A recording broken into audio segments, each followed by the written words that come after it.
kota provinsi Kalimantan Barat yang terkenal sebagai Kota Khatulistiwa. Kota yang dibelah oleh sungai terpanjang di Indonesia, Kapuas ini merupakan kota yang dilalui oleh garis lintang 0 derajat bumi. Inilah salah satu tempat teristimewa di Pontianak, Tugu Khatulistiwa atau yang disebut Ekuator Monument. Awalnya titik yang berada di Siantan ini ditemukan oleh seorang ahli geografi dan penjelajah asal Belanda untuk menandai garis Khatulistiwa di kota Pontianak. Lalu pada 1928 dibangunlah tugu berbentuk tonggak tanda panah. Kemudian tahun 1930 tonggak tersebut disempurnakan. Terlihat di atas Tugu Khatulistiwa ada sebuah tanda panah dan lingkaran. Hingga kini bangunan Tugu Khatulistiwa terdiri dari 4 buah tonggak yang terbuat dari kayu belian. Ada sebuah fenomena alam yang terjadi di dalam Tugu Khatulistiwa.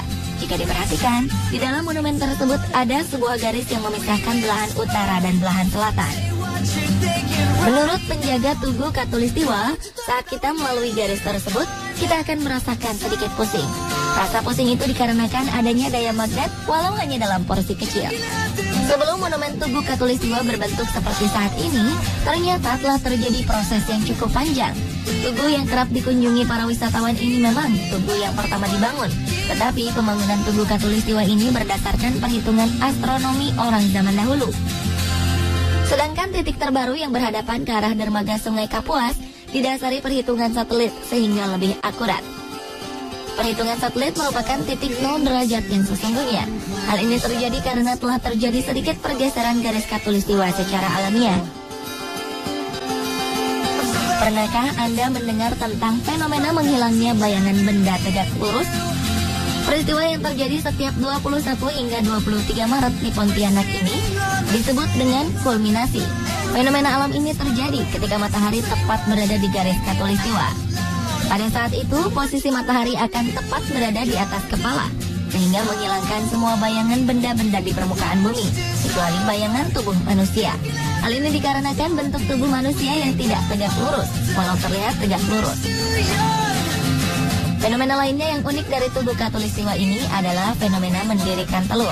Memang sedikit terdengar aneh, tetapi tidak dengan telur yang berada di dalam ruang lingkup Tugu Khatulistiwa. Benar saja, telur-telur dapat kita berdirikan layaknya benda-benda dengan dasar yang rata. Alasan mengapa telur-telur itu dapat berdiri karena adanya gravitasi yang cukup kuat di lokasi Tugu Khatulistiwa sehingga bisa membuat telur berdiri tegak lurus. Hal ini pun menjadi daya tarik para wisatawan untuk berkunjung ke Tugu Khatulistiwa.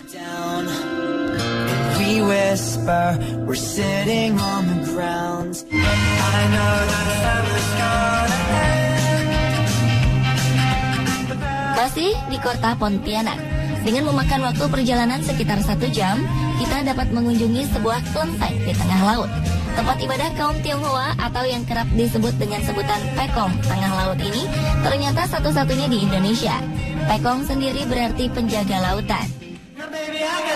Saat akan menuju kelenteng, kita akan melewati jembatan berwarna hijau di dermaga.